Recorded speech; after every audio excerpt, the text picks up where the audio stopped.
Krishna Bus Tour by Mitra Das, Chapter 22, Krishna Farm, Ashcroft, British Columbia. 2 hours before sunrise, I drove the bus past the sign welcoming us to Saranagati. Deep in the Canadian wilderness, Saranagati is a 5-mile-long valley owned by Hare Krishna families. I parked the bus and took a nap, waking in time for pancakes smothered in Canadian maple syrup. Manorama made announcements while I ate. "For lunch, we'll meet at a house over there," he pointed to a forest across the road. "You have 2 hours to find it, but don't walk alone.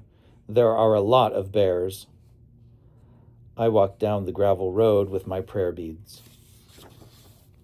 A farm truck appeared, followed by a dust cloud.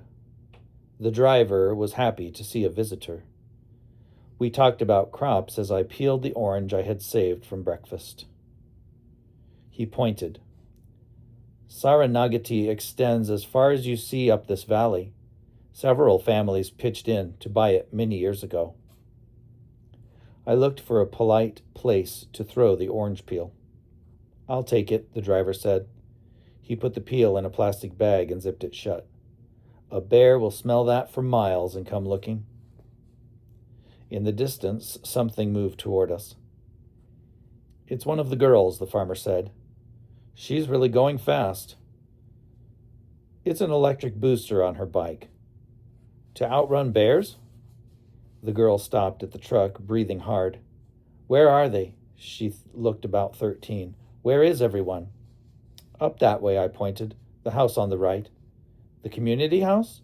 "Yeah, they'll be there a little longer. Then they're going to..." She pushed off without looking back. "Okay, hurry bowl." This must be a big day for her. They've been looking forward to it all year. I can imagine. Whenever the bus came to our place in North Carolina, it was a big deal. We're remote, but you guys are a 5-hour drive from nowhere. The bus tour kids were more attentive than usual as the bicycle girl showed them around the log house. "The floorboards were milled here. We have our own sawmill." "And you grow your own food?" "We have a big garden. We grow a lot of our own." "What's this room for?" "It's a greenhouse for starting plants." "How cold does it get?" -20, sometimes -40. But when you're outside cutting wood, you'd be surprised. It's not that bad." "You get to live here year-round?" one of the boys asked. "This is the best part of the whole tour." The bicycle girl smiled at the floor. Narayan played Turkish rondo on the piano in the living room. "Man, is there any instrument you don't play?" He smiled and let Manorama take a turn. Chaitanya arrived with lunch. She was a few years older than the bicycle girl, perhaps 18. Everyone called her Che. "Wow, is this stuff you guys grew here?" "We don't grow pizzas on this farm," Che said.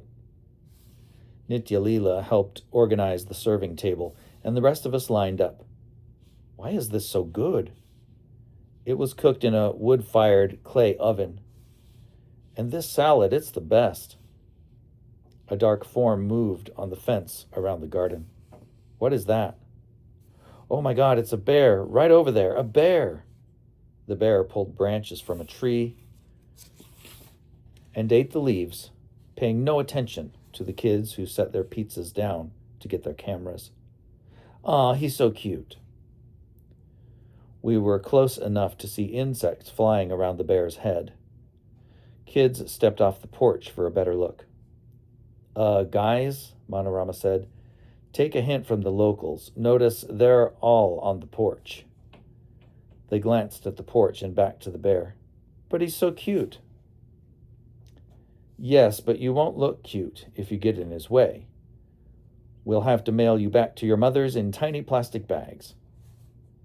The kids took one step back. "Aw, look at that. He's so cute." They ignored my Yogi Bear imitation.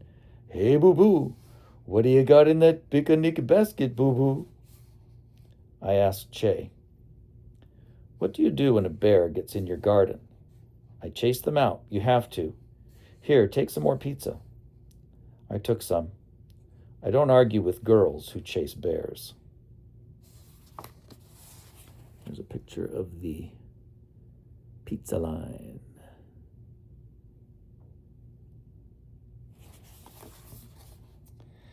Smiling through his beard, Bala Krishna pointed to his hydroelectric turbine. "This has been spinning non-stop for 15 years. It powers 4 houses." He turned a valve and the turbine doubled its speed. "We'll need more power with all the company we're having tonight." "The water comes from up on that mountain?" "Yeah, there's a spring we tap into. It comes down these hoses and builds up pressure." He pointed to a gauge. 160 pounds of pressure. "Wow, that's a lot." "It goes through this turbine, then it waters my fields." Balakrishna makes a living from farming. More families arrived, filling his yard with bicycles and rusty trucks. They brought pots and more kids. A table full of farm-fresh food was served as the sun set behind the mountain. "What's been grown here?" I asked as they loaded my plate. "Carrots, squash, beans, and tomatoes are from the farm. The milk is from a local organic dairy. The beets are also from the garden." "This is too good to eat in the dark." I turned on my flashlight. "Look at these colors." Balakrishna sat with a bucket and a flashlight. "Who wants raspberry ice cream?" A line formed. He asked an 8-year-old, "Are you the kind of girl who likes raspberry ice cream?" "Yes." "Well, you have to say it without smiling, so I know you're serious. Are you serious about wanting ice cream?" "Yes, I am." "You're smiling, though. You have to be serious." Bus tour kids began their kirtan magic by candlelight. Balakrishna gave me a second scoop of the best raspberry ice cream I've ever had. "This house never sleeps," he said. "It's always like this. My wife and I joked that maybe we should move back to Vancouver for peace and quiet."